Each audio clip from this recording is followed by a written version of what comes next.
Cool,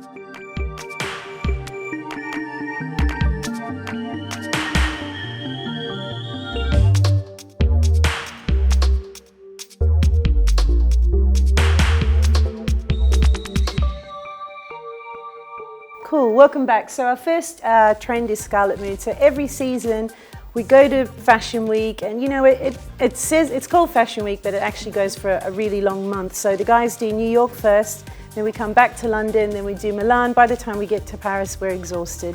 Then we have about 5 minutes off, and then we have to hurry up and write down everything that we've seen and kind of collate a visual presentation and course that we like to share with everybody. And Warren is amazing. He does all the color stuff for us. The amazing thing about what these guys do is they get inspiration from the catwalks and the fabrics and then turn it into color. And he's going to talk to you a little bit about it first. Scarlet Mood is going to be the first trend we're talking about. For me, this is a super romantic trend.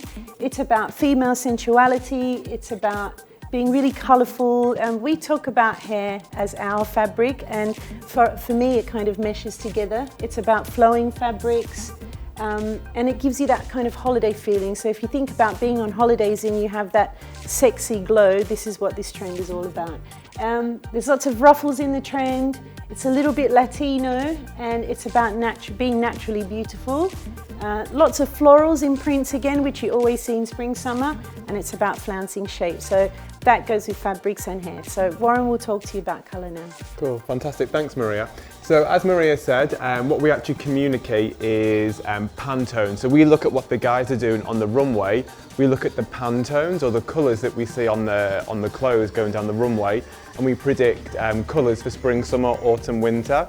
We then actually communicate, and we speak to Maria and Marco and the rest of the session team, and when we create the session course, from a colour perspective, we then really dissect who the woman is. So each woman is represented by a trend or a tribe, and then how we communicate it to you guys is who the woman is who sits in the chair. So for Scarlet Mood, Maria's really spoke about the personality of who the woman is. When we talk about colour and who the woman is as well, the colour palette here is very seamless, it's very polished and saturated. Here the woman wants really opulent and expensive colour. So the Pantones that really go with this is like mulberry reds, rich brunettes, like deep cognacs, and you also see apricot and sun-kissed blondes as well. So here you can work with different techniques, so you can work with what we refer to as a global application of colour, which is from the roots to the ends, which can be achieved with our permanent colour range, which is TIGI Copyright Colour Creative, and there you would work with really expensive colour. A massive trend that we're seeing is a move away from the root stretch, and a commercial trend that we're seeing is something that we refer to as contouring, where you can really customise the colour.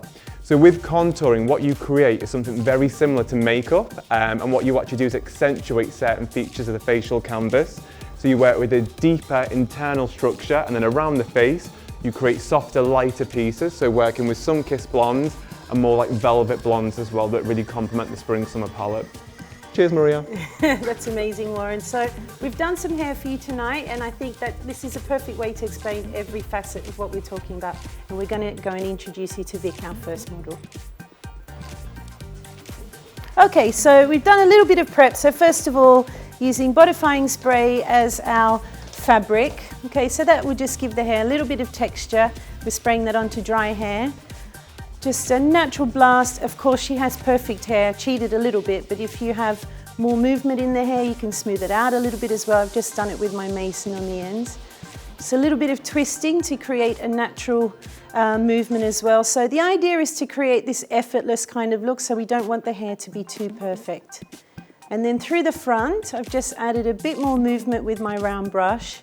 So again, for me, that's kind of my trademark. I love that sweeping kind of feeling, so I put a little bit more effort into that. There's our hero product, our Work It hairspray. Okay, so again, spraying that onto the hair, fasten it with a little elastic band, and then you'll see me just split the hair into two in a second, a little bit more spray.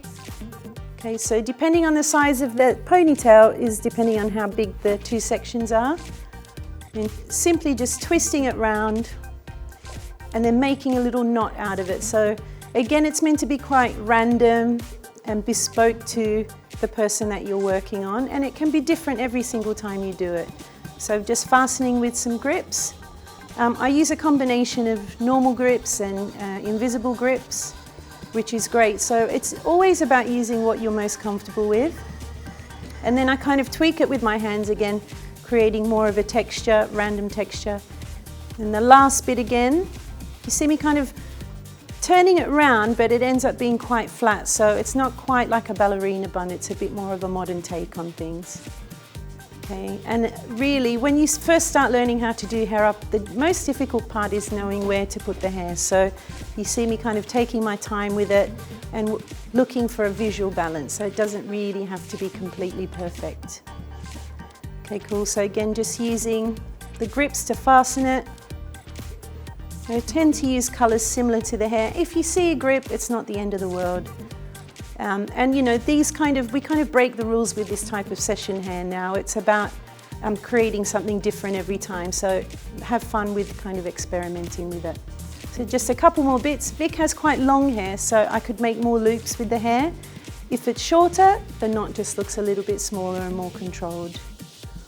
Okay, so it's really great. She's got this light colour in the ends as well, which creates more of a soft texture. So moving through the front, detailing the hair. Excuse me. Again, for me, this is a really important part of this particular look because it's about making the hair look windswept, and I'm using the Work It spray to pull the hair away from the face. And you can see when I put the ponytail in, I left the hair quite baggy, so it allows me to mold and manipulate the shape. So in a way, it's like doing a haircut. This is how you personalize your hair up. So it really takes you away from being too strict with what you're doing. Okay, so we're coming back live. Fantastic. Here she is. I mean, she's gorgeous, so that we cheat a little bit. We always work with beautiful girls, so we're really lucky. But now I'm just going to finish the look, and for me, it's about, you know, setting the hair a little bit. You can see I've used some silver clips. Now these clips are amazing because, I mean, Marco talks about this all the time. It's like having an extra set of hands. So Johnny's not here tonight, so I've had to use the silver clips. But what that does for me is kind of set the hair without gripping it and leaving too much of a dent, because it actually doesn't have any teeth on it. So these are amazing. Okay, you can get these from most hairdressing supply shops. So now coming back to my buddy. Okay, Work It. And I'm just going to not overdo it with the product. Okay, I really want this to be quite translucent, so you can imagine the girls walking on the runway and the hair's moving really gently. And this is a quite animated storytelling look, so you know, when you see the clothes as well moving with the hair, it's quite beautiful. These are all the little things we look out for when designers are giving us their brief as well. If you know, they say the words romantic and flowing. Okay, we really have to listen to all the little details. Cool, amazing. So, no more hairspray, we'll just stand Vic up. Okay, so first of all, I'm going to turn her around. Hang on 1 second, darling. Just put one more grip in it. And this is a great thing, I think, when you're finishing off hair like this as well. It's really important to do a 360 with the model and make sure that it's looking right from every single angle. So again, it's about remembering that the girls are going to be walking and moving, so you're going to see every angle and you have to kind of really look into the detail of it. So again, I hope you enjoyed the look, and we're going on to our next trend with Marco.